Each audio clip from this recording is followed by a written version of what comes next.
El peronismo es un fenómeno caleidoscópico y ha sido objeto de tantas disputas interpretativas que no podemos menos que agradecer que desde del título de este encuentro se advierta que no es posible sino referirse a un peronismo entre tantos y múltiples desplegados a lo largo de su historia. Más aún en un periodo, el de los años de la última dictadura, en que la dispersión, la fragmentación, no solo vinieron a ser la regla por las confrontaciones externas experimentadas en el periodo inmediatamente anterior, sino a constituir una estrategia de sobrevivencia en un contexto de constante amenaza persecutoria y represiva. En efecto, el golpe del 76 tuvo la cualidad de congelar, no hacerlo desaparecer, el ácido faccionalismo y la confrontación interna que se había vuelto indisimulable desde junio del 73 con el episodio de Seiza. Confrontación que escalaría a un máximo nivel estatal en los meses siguientes, propiciando en menos de un año de la llegada del gobierno, la progresión de la violencia y un notable giro del consenso político público que desde entonces se volvería mucho más afín al orden represivo.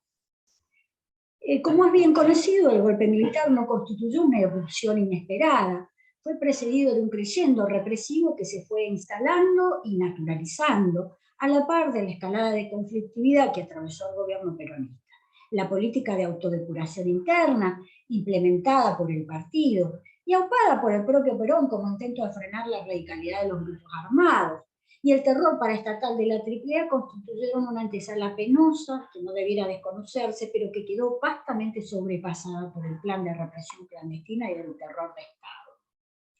Desde marzo del 76 el terror se expandió como la peste.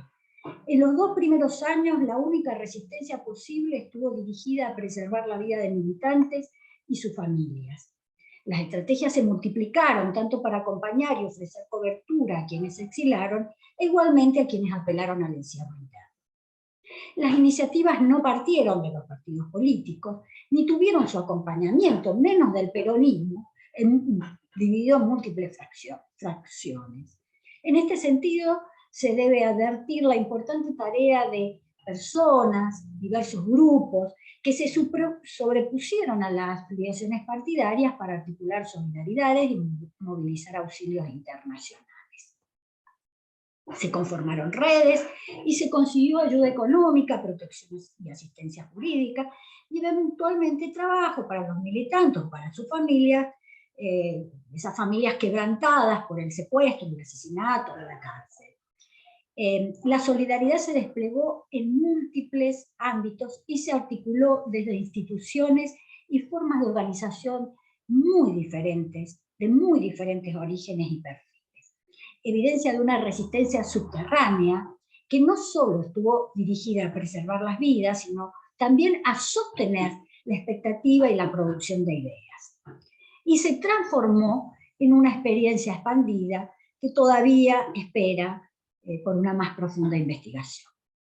Hubo organismos de nivel académico, de perfil netamente académico, que dieron cobijo y sostén a los intelectuales marginados de los ámbitos públicos o de la universidad y permitieron su reubicación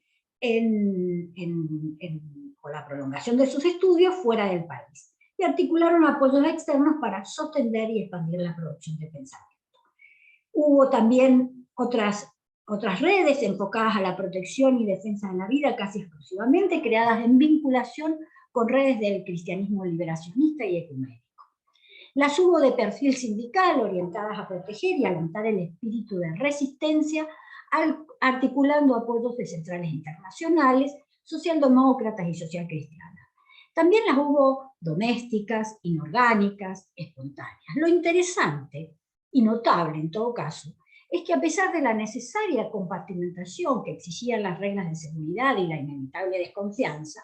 se crearon lazos, se propiciaron encuentros, reuniones de estudio, de intercambio de ideas, se hicieron circular producciones clandestinas del país y del extranjero, y en no pocos casos, se establecieron relaciones de trabajo solidarios entre el centro y las provincias,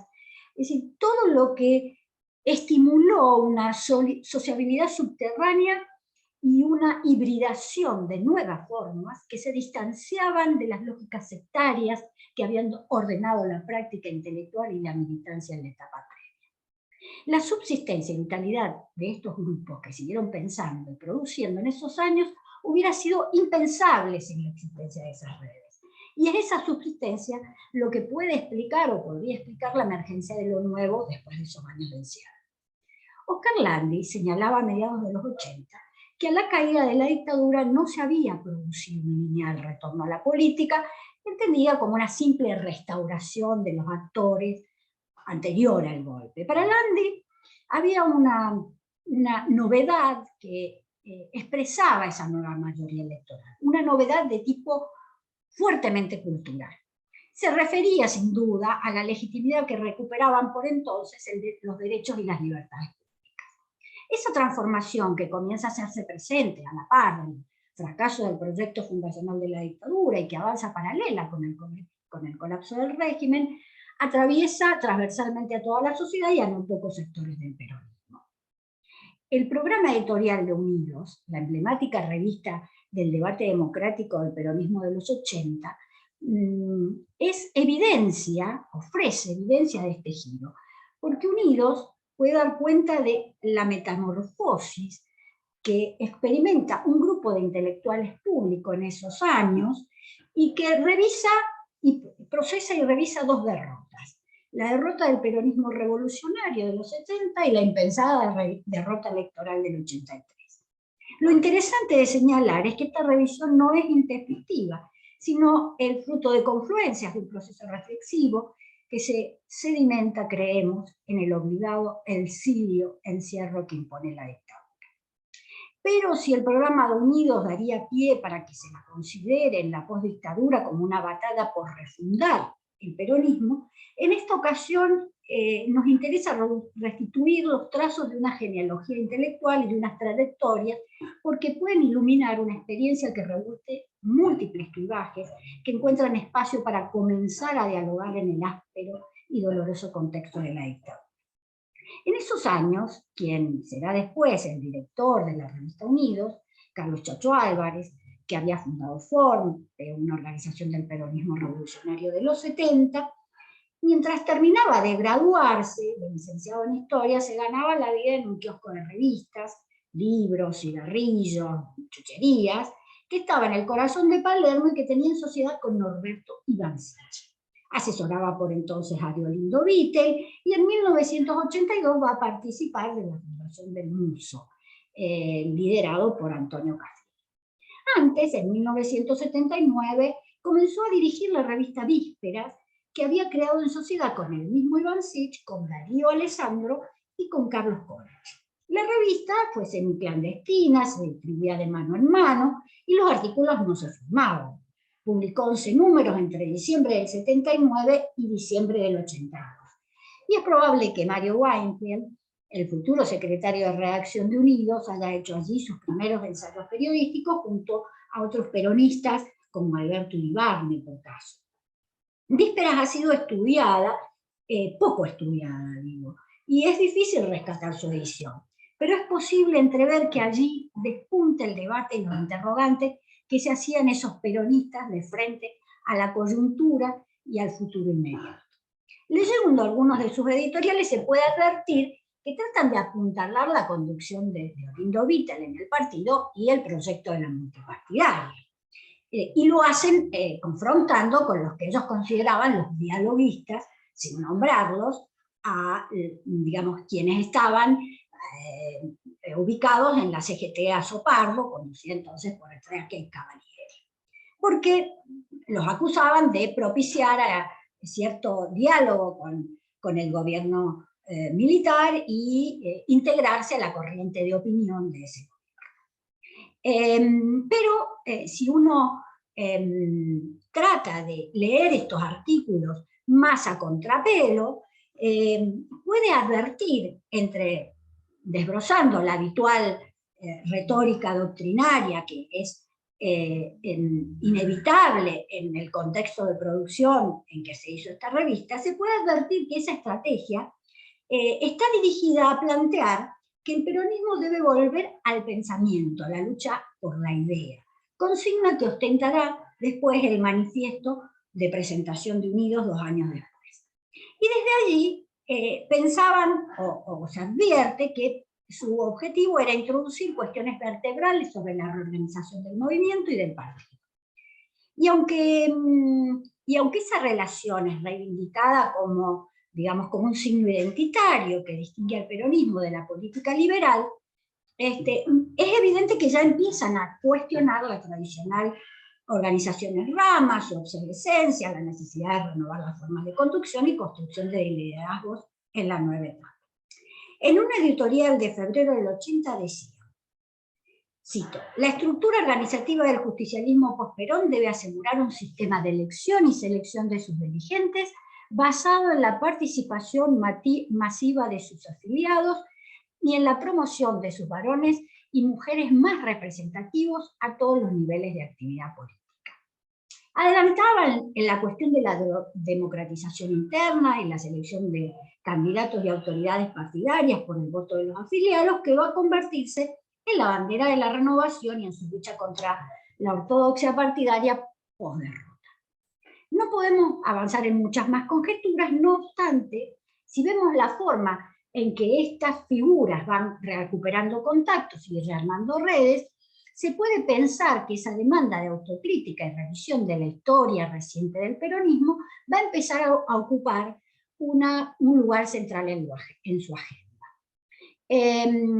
Cuestión que Unidos va a alcanzar gran intensidad y que se va a nutrir de los intercambios y la ampliación del grupo a lo largo de 1982 y principios del 83, cuando comienzan a incorporarse figuras que traen los debates del exilio externo. Por ejemplo, Arturo Armada, que será el futuro secretario de redacción de Unidos, a su regreso del exilio de Barcelona, retoma contacto con Norberto Ivanzic, según cuenta, para asesorarlo en su experiencia del negocio del kiosco de revistas. Cabe recordar que Armada y Ivanzic eran viejos conocidos de su militancia universitaria en los 70, cuando habían ingresado en el peronismo provenientes de las corrientes del humanismo cristiano, en diálogo con el marxismo y el tercermundismo, y habían publicado la revista Envido. Allí habían confraternizado con el grupo de las cátedras nacionales y su revista Antropología Tercermundo. Horacio González y Alcide Argumedo participaban de Envido y de esa sociabilidad. A principios de 1974, todos ellos habían tributado a la JP lealtad al cuestionar la conducción de Montoneros y disputar la hegemonía de la tendencia revolucionaria. Ese intento por permanecer fieles a Perón y a la tradición movimentista fue intenso, pero no duraría. Esos peronistas kiosqueros, sobrevivientes, provenientes del tercermundismo más radical y de la lealtad, liderarían desde fines de 1982 el núcleo fundador de Unidos. Al principio intentando plantear disyuntivas ante el previsible retorno al gobierno. Luego, y de frente a la derrota, produciendo un giro notable en su agenda que interpela al peronismo y lo desafía a dejar de discutir consigo mismo y empezar a dialogar con la sociedad. ¿Es posible pensar que ese giro se haya sedimentado en la restitución de antiguas relaciones y en la construcción de otras nuevas?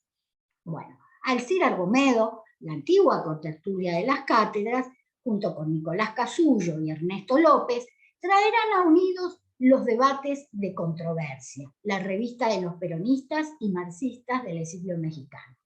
Horacio González, antiguo miembro de Envido, se incorporará a su vuelta de Brasil, donde estuvo exilado, y es dable pensar que fuera el nexo para la incorporación de Oscar Landi, quien había sido un antiguo militante del PC, también se había exilado en Brasil y estaba en el CEDES, el Centro de Estudios del Estado y la Sociedad. Y a través de esos lazos germina un diálogo y un interesante contrapunte entre esos peronistas y sus antiguos contendientes de la izquierda, que a su regreso del exilio fundan el Club de Cultura Socialista y su revista La Ciudad Futura. Por su parte, la incorporación de Álvaro Abós y Hugo Chumbita, que habían hecho testimonio latinoamericano en Barcelona, tiene como antecedente la relación con Arturo Armada en el exilio catalán, la presencia de José Pablo Feynman, ex integrante de Envido, que había roto con la revista en su último número, y la de Vicente Palermo, un antiguo militante del Encuadramiento, que llega invitado por Iván Sich, con quien había entablado amistad trabajando en la Universidad de El Salvador, testimonian un proceso de reconstrucción que se propone reunir los fragmentos sobrevivientes de un proyecto fallido que intenta repensarse a la luz del retorno democrático. Así esta red se asienta en experiencias de la militancia setentista y en otras que se construyen a lo largo del interreño dictatorial. Relaciones que se mantienen a veces tácitas entre los de afuera y los de adentro, impedidas de relación fluida, no obstante traspasando los obstáculos de la censura y la persecución y se consolidan y se expanden en los años siguientes. Más módico, menos desmesurado, más reflexivo, vaciado del sesgo profético del que había querido imbuirse en las décadas anteriores, el pensamiento político de este peronismo retomaría la senda de interpelar y producir sentido para la nueva época. La avidez por el debate, los interrogantes sobre la relación del peronismo con la estabilidad democrática, la reflexión sobre la responsabilidad que le corresponde en el ciclo autoritario y en la violencia política, el anacronismo de ciertos símbolos e ideas caras a la tradición, la necesidad de abrirse al diálogo con la novedad y la incertidumbre, la urgencia de repensar la relación movimiento-partido y la construcción de nuevos liderazgos, se constituyen en los temas de una agenda edificada en los tiempos duros y que saldrá a la luz cuando los nubarrones más oscuros comiencen a disipar.